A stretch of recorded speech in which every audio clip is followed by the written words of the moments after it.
Teka-teki masa depan Maes Hilgers belum berakhir, meski tetap bertahan di FC Twente. Kini, dirinya dinilai berpotensi gabung klub Arab Saudi dan Qatar. Langkah itu bisa diambil Hilgers karena bertekad penuh untuk angkat kaki dari FC Twente. Bursa transfer di dua negara itu pun masih terbuka saat ini. Pengamat FC Twente Reon Temburudo mengungkapkan, klub Arab Saudi dan Qatar masih terbuka untuk merekrut Maes Hilgers. Masa depan pemain timnas Indonesia itu masih menjadi tanda tanya. Maes Hilgers belum mendapat klub, kendati sudah mengisyaratkan hengkang pada bursa transfer musim panas. Ke 2025, pihak FC Twente pun sudah mempersilakan Maes untuk pergi. Bahkan, mantan pelatih FC Twente, Jose Pusting, sampai enggan memainkan Maes lantaran niatnya untuk pergi dari klub. Sejatinya, pemain berlabel Timnas Indonesia itu hampir bergabung dengan klub Prancis Stade Brest. Namun, transfer itu gagal karena Maes kehabisan waktu sebelum tes medis. Ten Ford meyakini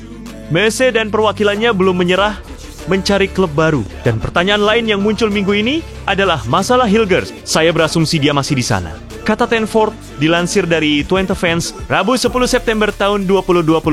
Jika bursa transfer Eropa di beberapa negara sudah ditutup, Ten Ford mengatakan masih ada kemungkinan Maes bergabung dengan klub Arab Saudi atau Qatar. Direktur Teknik FC Twente, Jan Struwer, mengonfirmasi Maes masih terbuka untuk hengkang. Saya rasa Qatar dan Arab Saudi masih terbuka untuk seminggu lagi.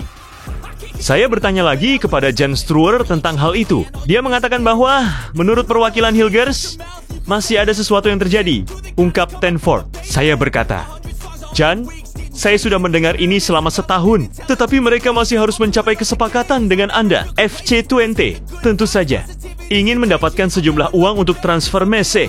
Tambahnya, adapun Maes masih mempunyai kontrak bersama FC Twente hingga Juni tahun 2026. The Tukers, julukan FC Twente, harus segera menjual Maes jika tidak ingin sang pemain pergi secara gratis tahun depan.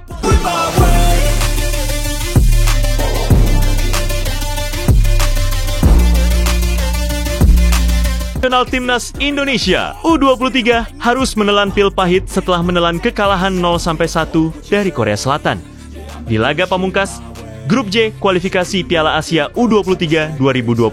Selasa 9 September tahun 2025 malam WIB, hasil ini membuat tim asuhan Gerald Vandenberg itu gagal melangkah ke putaran final yang akan digelar di Arab Saudi. Menanggapi kekalahan tersebut, Ketua Umum PSSI Erick Thohir memberikan apresiasi atas perjuangan tim Garuda Muda.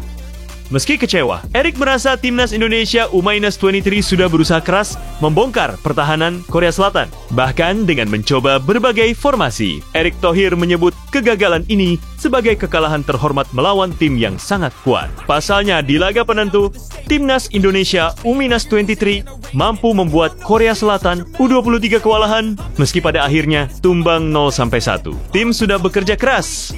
Tadi formasi 4-4-2, 3-5-2. Coba lagi dengan formasi lain. Dan akhirnya tetap kalah 1-0 lawan Korea. Tim yang sangat bagus. Ya, saya rasa kita kalah terhormat, ujar Erick usai laga di Stadion Gelora Delta Sidoarjo. Dikutip Rabu 10 September tahun 2025. Dengan hasil ini, nasib pelatih Gerald Vandenberg menjadi sorotan. Namun, Erick menegaskan ia akan menyerahkan evaluasi sepenuhnya kepada Direktur Teknik PSSI. Evaluasi ini tak hanya berfokus pada hasil pertandingan, tetapi juga pada keseluruhan program untuk persiapan SEA Games yang akan datang. Saya akan meminta Direktur Teknik untuk meninjau semuanya, tidak hanya hasil hari ini, tetapi juga persiapan ke depan, kata Erick. Gol tunggal kemenangan Korea Selatan dicetak oleh Hwang Do-yoon di menit ke-7, memanfaatkan umpan dari Lee Seung-won. Kekalahan ini mengakhiri mimpi timnas Indonesia U23 untuk tampil di ajang Piala Asia U23 2026.